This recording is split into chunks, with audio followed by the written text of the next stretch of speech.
Okay, kale bantu bange mbebaza okubanga mukyagoberera muzungu David Kadongo Kamu Music Analyst. Basaba nti musigale nga mutugoberera ku Facebook, TikTok ne YouTube. Onako olwaleero ndi eno mu bitundu bye Kalwe Bamunanika ndooza enebeera Luweero district. Ndina omukyalo ono nsaba asooka abeeyanjulire then mbabuulire ki ekiddako. Nyawo nsanyusa okulaba. Twongereko ku ddoboozi. Nange nsanyusa okubalaba. Okay. Kati nsaba obuuzeeko ku bantu abo. Amannya agange oba kansooke kubuuza. Mbalamusiza nnyo bassebo ne bannyabo.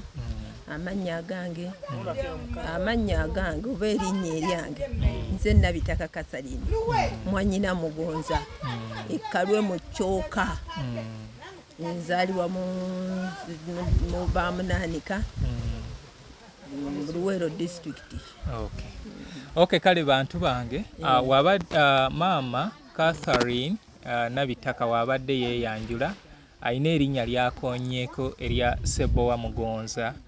Wano wendi ono y'omu ku booluganda b'omugenzi George Sebowa Mugonza eyatuyimbira oluyimba Kamasu Kankutte. Erinnya ettuufu baluyita Birinnoonya naye ffe twabyanguya ne tuliwa Kamasu Kankutte. Kati mukadde wange nsaba kumbuulirako ebimu ku bikwata ku mugenzi George Sebowa Mugonza. Ebikwata ku George Sebowa Mugonza?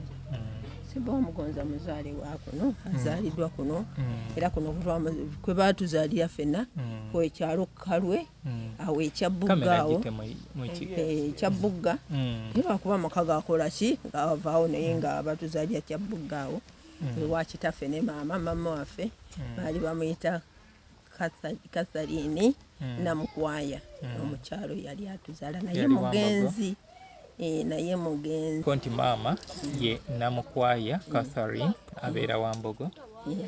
Ate taata yali ani? Taata ye yali Ochulu Yonasani. Ochulu Yonasani. Naye yali ava ludda lweri?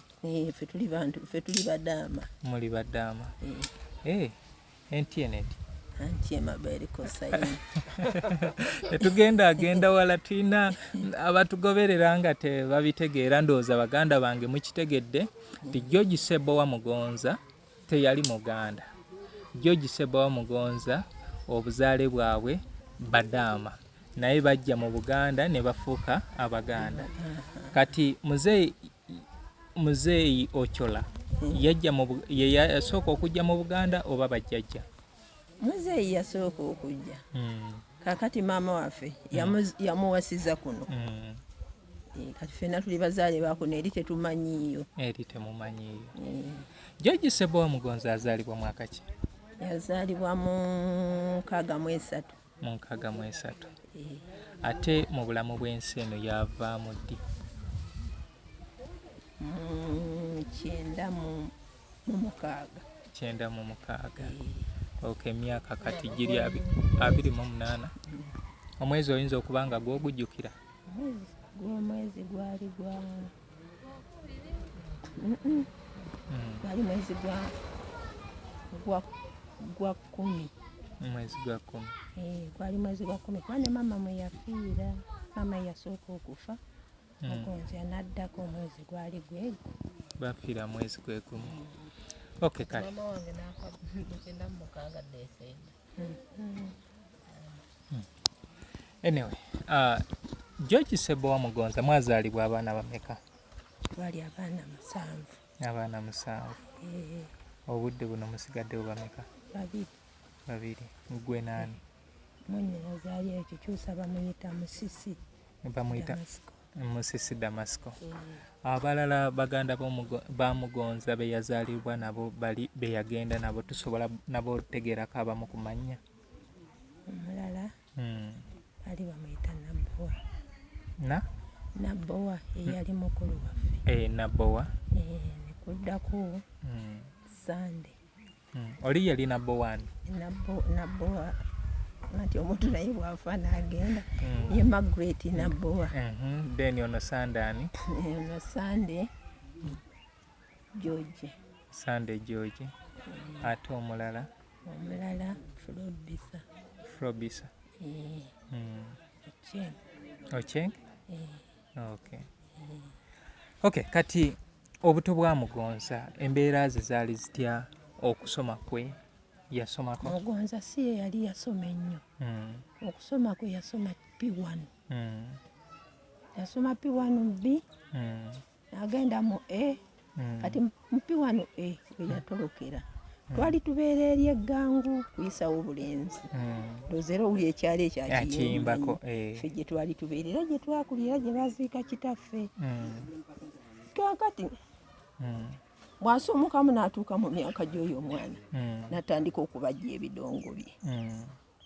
N'atandikanga nga bw'abeera eyo mu nankani eyo azannya emizannyo gye abeera mu kuyimba kukka obulira ng'ali eyalinnya omuti ayimba nnyo. Ati bwe yavaawo n'atandika waabeera ng'abana abaakolanga bino ebigundi ebidongo bino ebiringa ebidingidi ng'afuna ekikebe ng'akola ebidingidi bye ng'agira ki ng'agira ng'atambula omwo agenda akola ki akuba endongo paka okutuusa be yabagisa ejjitaaye. N'atandika okuba gita n'agendako n'abeerako ekalungu eyo.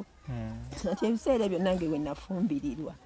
Nenfumbirwa eyo mbeerako ekawempaawo nenvaawo neŋŋenda nembeera ekitintale. Kati ekitintale eyo Mugonza gye yansanga. Mugonza bw'ajja ekitintale kati bwe yajja ekitintale n'atandika yajja n'endongo ye n'atandika okutambula omuwona munnange agenda akuba ebidongo ng'akuba ebidongo nga bamuwa ssente ng'abeera omwo ng'akuba ebidongo paka okutuusa omuntu omu eyamuwa amagezi n'amugamba lwaki togenda mu kadongo kamu koyeye kati nkole ntya bamulagirira ewa akasajja ntisaanyiza kati awo n'agende ne batandika okukola practice paka okutuusa lwe baayo yayingira ekibiina ekyalimu bamukaabya Peking Festa ey'akasajja ntisaanyiza. Ne bayimbira omwo ne bayimbamu emyaka ng'emeka paka ate n'avaamu paka okutuusa ate bwe yagenda okufa singa yali mu kibiina ki sikyakijjukira kyalimu Kasozi Njala yaggwa Bazira gita Sengaasi ekyakasozi kubanga era bajjanga naye eno nnyo mwalingamu n'abo bagundi abo bano bagundi bano yali mu Peking teyajja Nalukwa Edward Mubiru Kaligweramu eyo. Monansi. So kati bwatyo George Sebowa Mugonza n'abanga atambula mu bulamu bwe obw'okuyimba. George Sebowa Mugonza yaleka abaana ameka? Ku nsi ya Mukama kuno yalina abaana babiri kati omwana omu omukazi n'agenda naye kati tetumanyi oba omwana oba gyali oba yafa. Omukazi kyoyo omukyala we no gwe yayimbanga naye yali mulala. Omukyala oyo yali yamuzaalyamu omwana ewaabwe kati omwana omukyala engeri gy'ajja n'agenda n'omwana agenda naye kusogoya omwana twamumanyi. Omukyala yali ani? Erinnya lye ndyerabiddemu. Naye yali mukyala Musoga? Yali Musoga. Kale mwani naze eyo nayo nayooli tuli kusaba kati na ku bulamu bw'ensi eno yaleka omwana ogwo omuwala bamuyita Nabitaka. Ffe gwe tumanyi omuwala oyo bamuyita Nabitaka. Obudde bunaaliwa? Nabitaka ali ku kibuga. Ali gindi wano saidi z'Ennakawaawo waali awo Nabitaka. Nabitaka Joyce. Nabitaka Joyce. Namba yenjirina jajimpaako. So bwatyo George Sebowa Mugonza n'ayita mu mbeera y'obulamu bwatyo. Kati mmwe nga abafamire ki kye mwenyumiriza mu George Sebowa Mugonza? Kye twenyumirizaamu okuba omwana omugezigezi okuba nti asobola okuyiiya ate nga yali teyasoma nga kizibu nnyo nnyo okusanga omwana nga teyasoma naye ate n'olaba nga amagezi ate alina amangi n'asobola okuyingiramu ekyo ekibiina atandika okukuŋŋaanya abantu yali muntu w'abantu ate era nga mujjajja asinga naffe bakulu be tukola ki atwagala. Okay. So George Ssebbo Mugonza najja n'atambula bw'atyo mu lugendo lwe lw'okuyimba. Mu kyo George Ssebbo Mugonza alina ennyimba nnyingi ze yayimba. Gwe nga mukyala Nabitaka Mwanyina Mugonza, luyimba ki olwasinga okunyumira mu nnyimba za Mugonza? Akamasu kankutte. Akamasu kakutte. Lwaki? Dagera ati tulina amakulu mangi kubanga kwaliko n'abantu abeeno lwe yayimbangako ne tuwulira essanyu bemmanyi. Nfunye omukisa bandaze ewa Namakula ow'Akasagiisagi gwe yakola gwe yaliira lumonde gwe yabbira lumonde yamuwa waabiri olwo batandika omuyiga. Okay, awo nfunye omukisa ntuuseewo okwo. Ani omulala gw'oyinza okujjukira mu luyimbo? Emiriyo. Nenangwa yeye nangwa yafa. Kati ate omulala era kwegamba lwakwa nti bano baagatta amannya Miriyo kubanga ono Miriyo yali musogozi. Oli Miriyo oweri ye yalina obubuuya ow'eggangu ate olaba yalina gundi akamyu manyanga gundi enswere yamusanga mu gundi we yagenda okugira agwiridde akawuwo k'enswera yayitira mu kamyu ne kamusiiwa ate ng'ate eriwe waali akamyu akakaali kasiiwa. Alina oluyimba ndagire sikisoolaaya. Oluyimba olwo yali ayimba ki? Yali ayimba ku mukazi we oyo alina engeri kyeyamukuulako waya kati nga abasajja bwe mujja n'oleka omukazi awaka kati munnanga ogenda okumuleka awaka omukazi yali amaze okuzaala omwana oyo Nabitaka ye maama wa Nabitaka. Kakati oluyimba olwo omukyalo ono yamunyiiza kati agenda okuddayo yasanga ate muganda we ate nga yayagala ki yayagala mukazi we Ndagire yasinziira okwo okuyimba oluyimba olwo Ndagire sikisoolaaya. Then waliwo oluyimba olulala olumanyiddwa nga Kamulingiriza. Oluyimba olwo luli lutya? Oluyimba olwo lusaalukwata bulungi nnyo. Okay. Olwo toyinza dutegeera. Mu nnyimba za George Ssebbo Mugonza olinamu oluyimba lwonna lw'osobola otuwamu akandibadde nga akapera. Akapera ye muntu okuba ng'asobola ogeegennyamu. Ndagenga kizibu akamaaso kankutte simanyi gagogo tibulangiti embise simanyi erazewa naye wenoonya sente simanyi rupiya. Tugende maaso. Gankomyawo. Okomyawo. Kale so baganda bange tuli ne mukyala Nabitaka mukulu w'omugenzi George Ssebbo Mugonza eyatuyimbira oluyimba akamasu kankutte. Tuli ku kyalo Kirwe Kalwe. Tuli ku kyalo Kalwe. George Ssebbo Mugonza mu Kyoka we yaziikibwa. So yaziikibwa Kyabugga. wali wabeera Kyabugga. Waliwo yaziikibwa Kyabugga. Okay, mwali wali ekyabugga kati oluvannyuma lwa famire okusaanawo gwe nojja n'ogula eno akataka.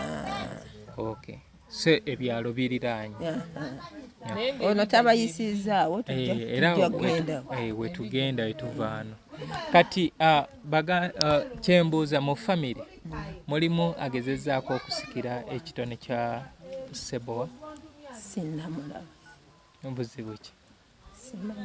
Abaana tebategedde nnyimba za Mugenzi? Nazitegedde naye sinnamulaba. Abayimbi bajja ano ne balambulako munnaabwe siikibwa? Siraba era leero olwaliro mmwe bensoose okulaba okuva 1996. Okay, kale bwe tutyo tugenda vaano tugende tulabeko muganda waffe yaziikibwa tulabe embeera ki eri awo, then ebisigalidde tujja tandikirawo okulaba ki kye tusobola okubeera nga tuzzaako. Ndi musiimu. Maama jangu obuuze ku bantu.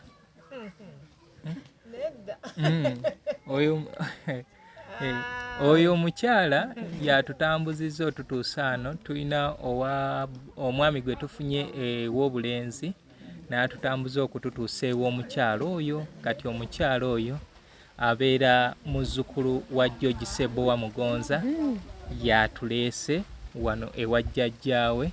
Jjajjaawe yalina ebisingawo ebikwata ku George Ssebbowa Mugonza. So bwe tuti bwe tulabise, era kati tugenda kuva wano tugendeko ku kijja kya George Ssebbowa Mugonza tulabe ate embeera nga bweri. Nze Muzungu David Kadongo Kamu Music Analyst. Mwebale nnyo, mwebalire ddala, naye mbagamba temwerabira okusubscribinga, okusharinga, okukomentinga n'okulikinga. Emboozi zino musobola ozisala ne muziteeka ku channel zammwe. Bwe tutyo tugenda okulaakulanya Kadongo Kamu. Bino ebintu bye tukola bye bintu ebituufu ebirina okukolebwa. Abayimbi abasinga temulaze nnyo kufaayo. Bano baganda bammwe be mwakola nabo emirimu, naye kyewuunyisa ntambuddeko mu families ez'enjawulo, naye era story yonna gye ntuuka story zeefaanaanyiriza.